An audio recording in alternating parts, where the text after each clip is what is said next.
अब लेखक कह रहे हैं, माई आर्म्स वेयर फुल, मेरे दोनों बाजू भरे हुए थे, मेरे दोनों बाजू भर गए थे। I had no room,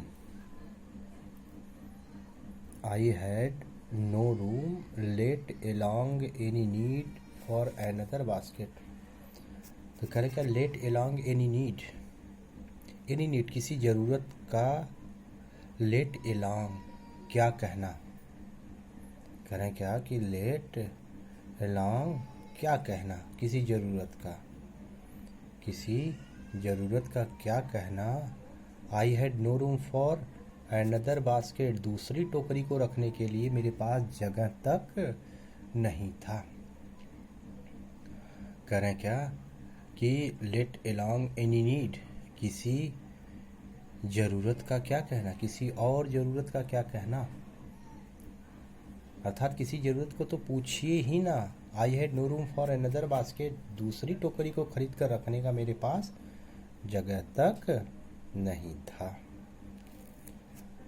let along का मतलब होता है क्या कहना, बैलेंसिंग। करें क्या, balancing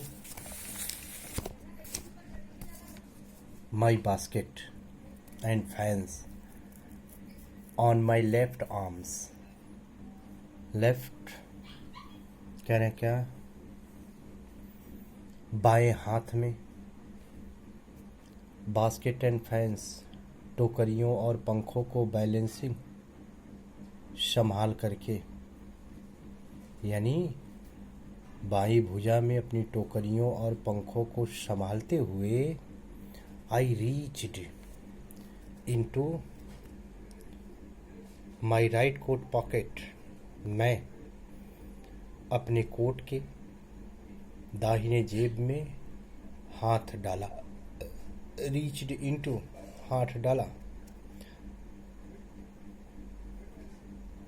and got a handful of change, और got a handful of change, और एक मुट्ठी भर, got a handful of change, change मतलब होता है रिचकारी, यानी छुट्टे पैसे को, यानी एक मुट्ठी भर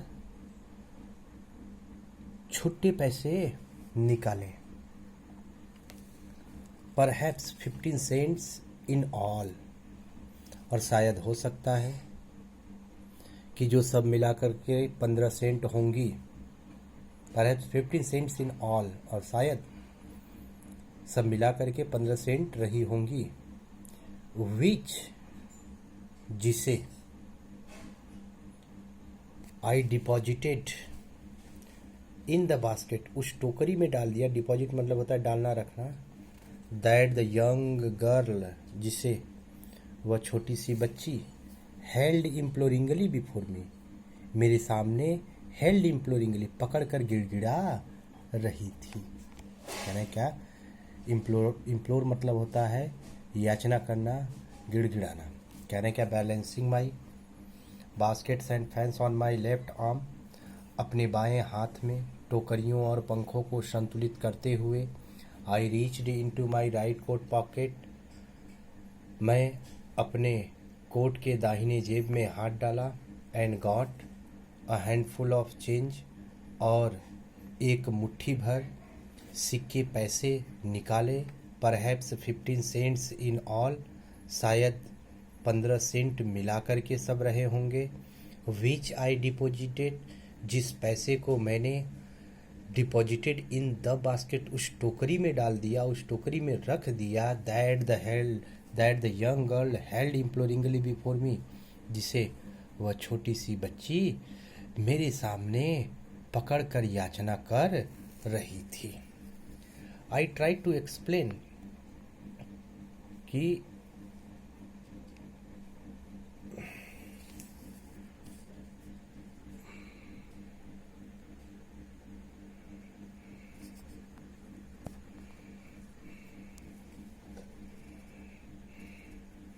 आई ट्राई टू एक्सप्लेन, मैंने बताने की कोशिश की। I try to explain that I could not buy the basket, कि I could not buy the basket, कि मैं उस टोकरी को क्या, could not buy the basket, मैं उस टोकरी को खरीद नहीं सकता हूँ। बट बल्कि extended the gratuity as substitute, और बल्कि क्या किया, एक्सटेंडेड ग्रेचुइटी, एक्सटेंडेड ग्रेचुइटी दान दिया है। एक्सटेंड मतलब होता है देना, ग्रेचुइटी मतलब दान, और वो भी किस रूप में, एज सब्स्टिट्यूट, और विकल्प के तौर पर मैंने क्या किया है, दान दिया है। कह रहे हैं क्या कि आई ट्राई टू एक्सप्लेन, मैंने उसे यह बताने की, समझाने की कोशिश की कि I could not buy the basket, मैं उस टोकरी को खरीद नहीं सकता, but extended the gratuity as a substitute, बल्कि एज सब्स्टिट्यूट विकल्प के रूप में, यानी उसकी टोकरी को न खरीदने के बदले मैंने क्या किया, एक्सटेंडेड ग्रेचुइटी, उसे दान दिया है। अर्थात लेखक जो है उसकी भावनाओं का कद्र करते हुए लेखक ने क्या किया, दान समझकर उसे पैसे दिए। आई रियलाइज्ड एट वंस, कह रहे हैं क्या कि आई रियलाइज्ड एट वंस, मुझे तुरंत एहसास हो गया, आई रियलाइज्ड एट वंस, मुझे तुरंत एहसास हो गया कि what offence I had given, कि मैंने कौन सा अपराध किया है, what offence I had given, मैंने कौन सा अपराध कर दिया है। कह रहे हैं क्या कि I realised at once what offence, offence मतलब अपराध, रियलाइज मतलब होता है महसूस करना, मुझे महसूस हो रहा था। यह परसेप्शनल वर्ब है, not used in dynamic sentence, continuous tense में यूज नहीं किया जाता। तो आई रियलाइज्ड एट वंस, मुझे तुरंत एहसास हो गया कि what offence I had given, कि मैंने कौन सा अपराध कर दिया था।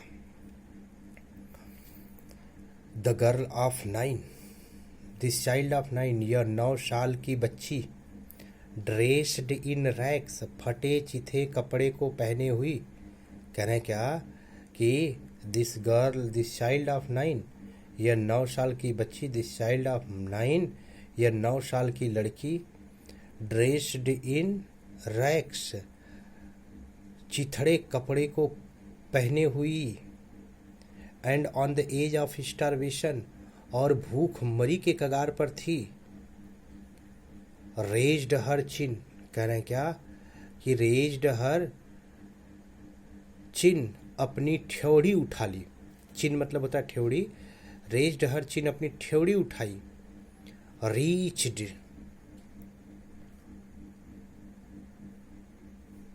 इनटू द बास्केट, और टोकरी में क्या की, हाथ डाली, रीच्ड इनटू बास्केट, टोकरी में हाथ डाली। And with all the pride and graciousness of a lady, और कह रहे हैं क्या कि and with all the pride, और कह रहे हैं क्या विथ ऑल द प्राइड, कह रहे हैं क्या कि विथ ऑल द प्राइड, गौरव यानी मर्यादा, and all with all the pride, कह रहे हैं क्या कि पूरे गौरव, और ग्रेसियसनेस, और कह रहे हैं क्या कि with all the pride and graciousness, और कह रहे हैं क्या कि पूरे गौरव और ग्रेसियसनेस, शान के साथ, with all the pride and graciousness, कह रहे हैं क्या कि with all the pride and graciousness of a lady, lady का मतलब औरत, एक संभ्रांत, ठीक है, औरत की प्राइड, गौरव और ग्रेसियसनेस, शान के साथ, handed the money back to me, उस पैसे को मुझे क्या किया, handed the money back to me, उस पैसे को मुझे वापस कर दी। कह रहे हैं क्या कि I realised at once what offence I had given, मुझे तुरंत एहसास हो गया कि मैंने कौन सा अपराध किया है। फिर कह रहे हैं क्या कि दिस चाइल्ड ऑफ 9, यह 9 साल की बच्ची, दिस चाइल्ड ऑफ 9, यह 9 साल की बच्ची, ड्रेस्ड इन रैग्स, फटे कपड़े को पहने हुई थी, and on the edge of starvation, और एज, एज मतलब होता है किनारे पर, स्टारवेशन भूख की कगार पर खड़ी थी। रेज्ड हर चिन, अपनी ठेवड़ी ऊंचा कर ली, अपनी ठेवड़ी ऊंचा कर ली। रीच्ड इनटू द बास्केट, टोकरी में हाथ डाली। And with all the pride and graciousness of a lady, एक संभ्रांत लेडी, एक संभ्रांत का मतलब एक भारतीय नारी, एक संभ्रांत औरत की मर्यादा और शान के साथ, प्राइड मर्यादा और ग्रेसियसनेस शान से, handed the money back to me, उस पैसे को मुझे क्या कर दी, वापस कर दी। Handed the money back to me, उस पैसे को मुझे वापस कर दी।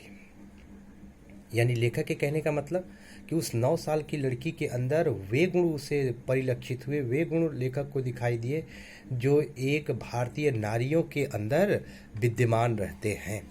अर्थात the author sensed the true Indianism that he found by the behaviour of the girl, उस लड़की की जो है सेल्फ रेस्पेक्टिंग नेचर, जो स्वाभिमान की भावना थी, उससे लेखक को जो है वास्तविक भारतीयता का परिचय हो गया कि what the Indian women have in their behaviour, भारतीय नारियां जो है अपने व्यवहार में क्या रखती हैं उसका एहसास लेखक को हो गया। तो कह रहे क्या कि with all the pride and graciousness of a lady, कह रहे क्या कि एक संभ्रांत नारी की मर्यादा और शान के साथ उस पैसे को मुझे वापस कर दी।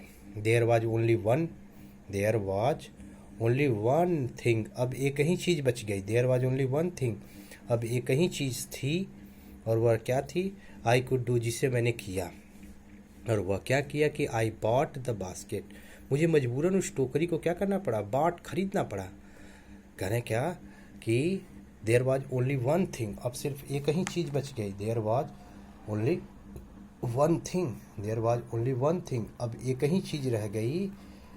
दैट आई कुड डू, जिसे मैं कर सका, जिसे मैंने किया, अर्थात मुझे करने वाली सिर्फ एक ही चीज़ रह गई। आई बॉट द बास्केट, मैंने उस टोकरी को क्या किया, खरीद लिया। शी वाइप्ड हर आइज, वो अपने आंसुओं को क्या की, पोछी। स्माइल्ड, और मुस्कुराई, अब उसने अपनी आंखों को पोंछ डाली, मुस्कुराई, और क्या की,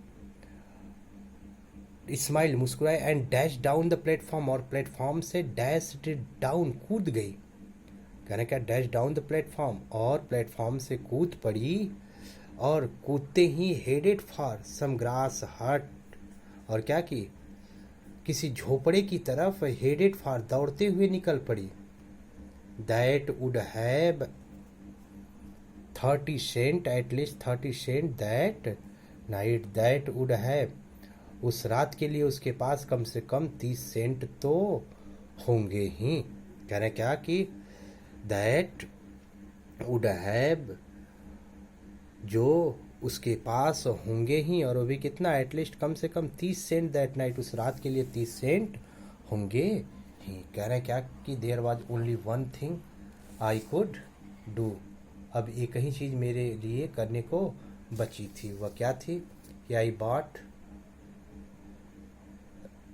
द बास्केट, उस टोकरी को मैंने खरीद लिया। सी वाइप्ड हर आइज, वह अपने आंसुओं को पोंछ ली। स्माइल्ड, मुस्कुराई, and dashed down the platform, और प्लेटफॉर्म से कूदते ही headed for some grass hut, उस झोपड़े की तरफ दौड़ते हुए निकल पड़ी। That would have at least 30 cent that night, that would have, जिसके लिए, जिसमें उस रात के लिए कम से कम 30 सेंट हो गए होंगे। तो लेखक के कहने का मतलब है कि मजबूरन लेखक को उस लड़की की सेल्फ रेस्पेक्टिंग बिहेवियर जो है, स्वाभिमान की भावना देख करके लेखक जो है गदगद हो गए, और उन्हें मजबूरन उस लड़की की टोकरी जो है खरीदना पड़ा। अर्थात in this paragraph the 9-year-old girl shows the true glimpse of Indianism, उसे एक भारतीयता का एहसास लेखक को कराई वह लड़की। And he found the natural quality of Indian women bye the behaviour of that just 9-year-old girl, और एक 9 साल की लड़की के माध्यम से लेखक भारतीय नारियों के गुणों से परिचित हुए। As he was told and he had studied in his life, in his study period, जैसा कि लेखक ने पढ़ा था, जैसा कि लेखक को बताया गया था, उसका अनुभव लेखक ने इस लड़की के व्यवहार के बर्ताव से माध्यम से पाया।